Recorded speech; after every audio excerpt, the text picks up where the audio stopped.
Hello and welcome to another Let's Play of Eldfall Chronicles. As you can see here, we are playing with the Coalition of Thenion once again, and the third quest of the Heart of Obsidian campaign.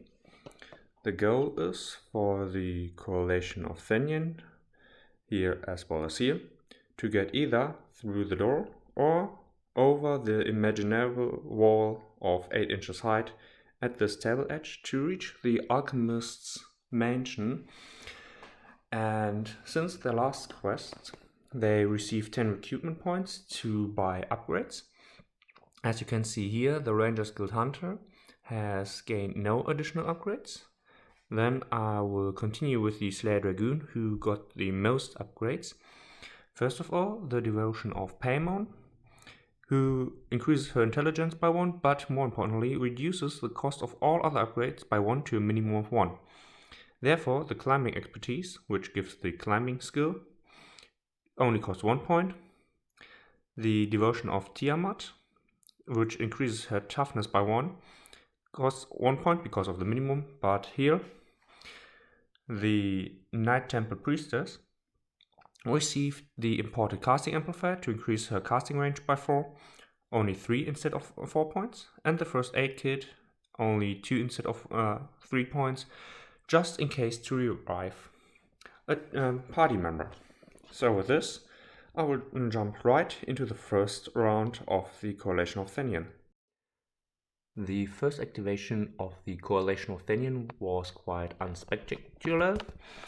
It started with the Slayer Dragoon this way, just moving a little bit forward to get a little bit closer to the imaginary wall, but still staying cover so that the Earth Elemental will not react. This was followed by the Night Temple Priestess, who took on the flight state and converted both of her activation points into mana token in preparation for the second attempt to give the Slayer Dragoon 2 additional activation points. And at the other side of the board, the Ranger's Guild Hunter activated, and he moved from this position in the shrouded state to also avoid any reaction of the other models and just sneakily move up the field to possibly get over the edge the next turn. Getting into the first turn of the hostiles, as you can see, the gargoyle previously behind the tree moved up to here, because I think that since this one is shrouded, it cannot be targeted by any action except the interact action, and the hostiles do not have any command or any description to use the interact action. Therefore, the Ranger's Guild Hunter is safe this game. And the gargoyle moved up here, the same with the Earth Elemental, which was previously here. It used 2 actions to walk up to here. The Earth Elemental from this position also just walked. The Golem, according to his hostile card, just rotated 2 times, 180 degrees. But the gargoyle from here, it ran up to here. And now it will use another run action and move a total of up to 10 inches to get into reach or into melee with the Slayer Dragoon. And the Slayer Dragoon will spend 1 of her activation points to react with an attack. And here the gargoyle walks into contact with its second activation.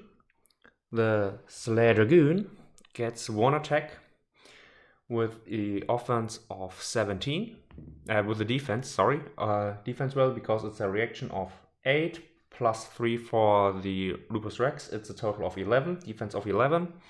She rolled a 7, which is enough to roll beneath her defense.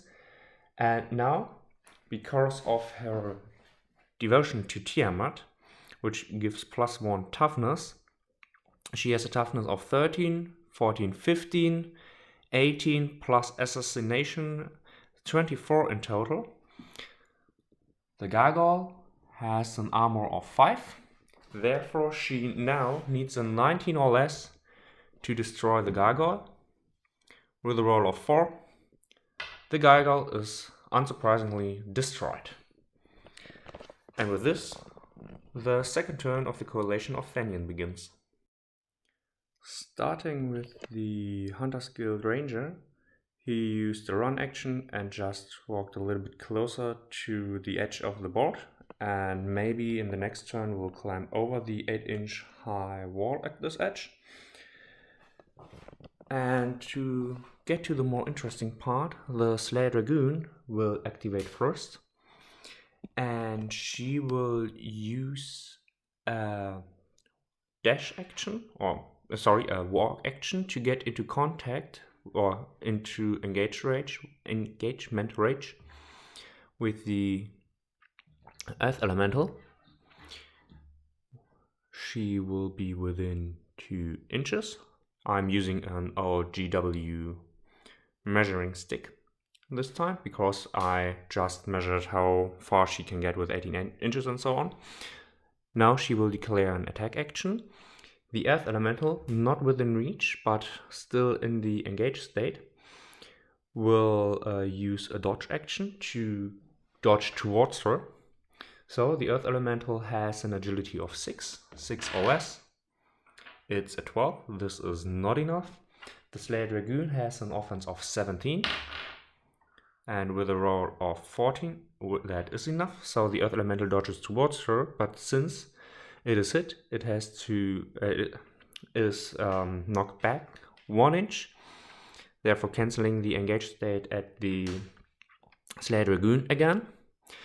This means that the Slayer Dragoon, with a total power of 24, is now able to wound the Earth Elemental, and the Earth Elemental has an armor of 10, therefore 14 or less to wound. It's a roll of 3. With this, the Earth Elemental receives 2 wounds, 1, 2. And since the Slayer Dragoon used a melee attack in her activation, she can use the Lupus Rex hit and run skill and move again 9 inches, 5 to here, and another 4 up to here to get out of line of sight of this Earth Elemental. Therefore, since she's out of line of sight and has the climbing expertise skill, she will just use it to 6 inch. I will just use the other measuring gauges. 6 inches up to here, 6 inches up to here. These are 12. She has 6 remaining, and with the other 6 she's able to comfortably move up to here, preparing to ascend the wall the next turn. So, with no damage onto the Slayer Dragoon, now it's the Night Temple Priestess turn. She will use her first activation token to cast the spell where it is, Draining Impulse onto herself, spending her 2 mana token she had saved up for this. With this, I have to check enchant her class. Enchant spell on allied model without performing a roll, since she is an allied model towards herself. This succeeds. But before she does that, she will move 10 inches. She will... Actually, I made a mistake there, but now I have to deal with it. Since she got 2 additional tokens, she casts this on her, and then she will just move a little bit closer up to... She will spend her action flying, or walking up inside the flying, but she will spend it going up to here. Still with her 3 actions, while I was unsure how to work about it, because if she went here, the Earth Elemental would have made a hurl action similar to the other Earth Elemental. And flying up to here, she's a little bit in a pickle because of the Earth Elementals having a clear line of sight and shooting at her. And with this next activation, she will spend one of her extra activation points to use a run action. Her movement is doubled because of the flight, therefore she has 20 inches, which is quite far. She only has to dodge one elemental. I will just, let me see where it is. 2 inches is about at the top here, and from this point onward will be around this corner. So she will spend her activation, use a run action to get up to here in her flying speed. This will trigger a reaction of this Earth Elemental, which will use a hurl action to attack the Night Temple Priestess. Since this is within 8 inches, it is hard to see, but here is an 8. The Earth Elemental will receive a bonus of +4, therefore total accuracy of 14 or less. It's an 8, this is enough to hit the Night Temple Priestess. Then it has a power of 16, the Night Priestess has an armor of 2, therefore 14 or less to wound. And 11 is enough to wound the Night Temple Priestess. And with this, she only has 1 hit point, therefore she is unconscious. In her unconscious state, she's unable to perform any further actions. I think I have to read that up. And yeah, but she will also, since she was hit, lose another activation point. And I will just read up if she's able to activate again or not. And in hindsight, I should have cast Unrelenting Zeal before, so that she would have a moral check to ignore the wound. But I will read up and I'll inform you about my insights.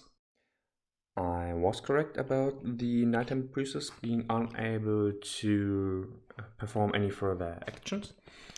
And with this, I will just grab a few dice, because now, as you can see here, the Gargoyle and the Earth Elementals already moved. This Earth Elemental at the bottom also regenerated 1 of its HP. And now, as you can see in a shortly here, with 10 inches, this respawned Gargoyle is able to get into contact with the Slayer Dragoon. The Slayer Dragoon will react by calling an attack. Once again, it's a defense turn, therefore 11 or less, as 16 is not enough. And now this Gargoyle will activate a second time, will attack the Slayer Dragoon. And the Slayer Dragoon this time will use a dodge action. And with a roll of 4 for the Slayer Dragoon, it is enough to dodge the 3 of the Gargoyle. Therefore, the Slayer Dragoon is out of activation points, the Gargoyle missed, and the Slayer Dragoon will dodge 4.5 inches away, cornered. But now this Gargoyle will spend its second activation point and will use, with 5 inches it is unable to get into contact, therefore it will spend its whole 10 inches to get into contact with the Slayer Dragoon.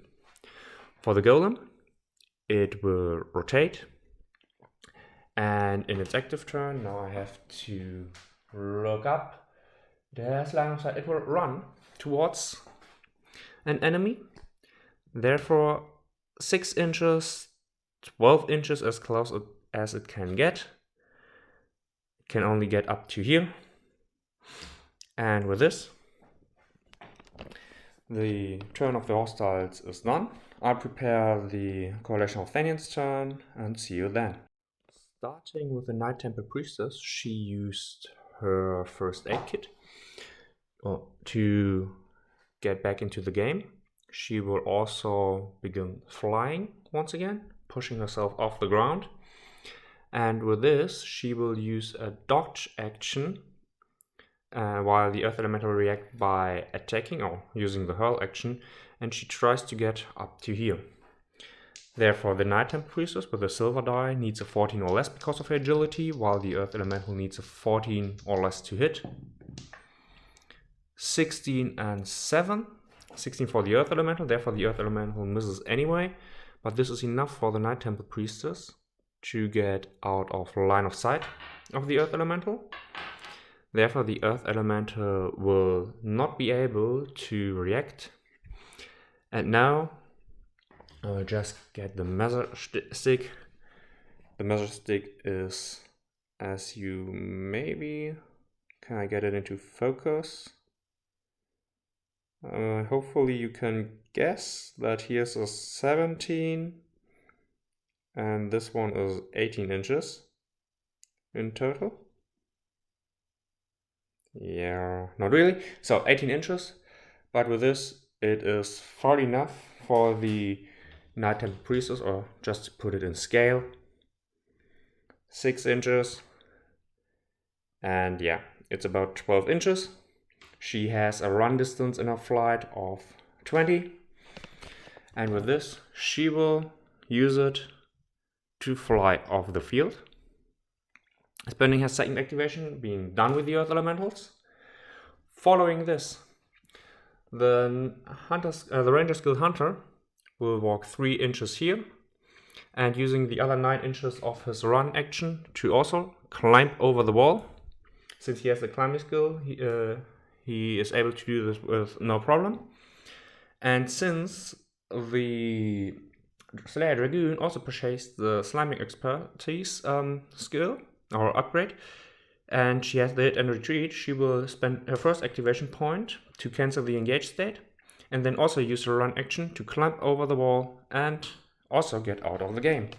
And with this, the Coalition of Thenion is the first faction to win the third quest. I will clean up the board and I will meet you in the after action report.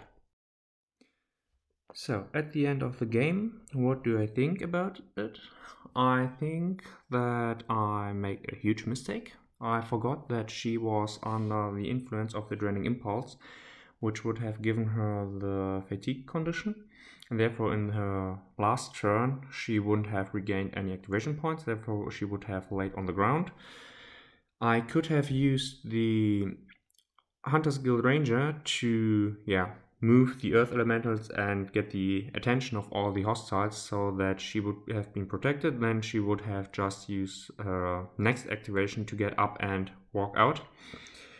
But this is just to mention that I made a mistake there from the rules. But in general, I think it is more fun to have all 3 of the party in the next game for the first time.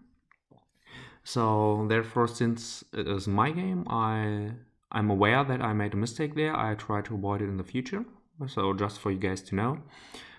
But as I said, since I want to continue the campaign for the first time in the 4th quest, I think it is more fun to have all 4 models.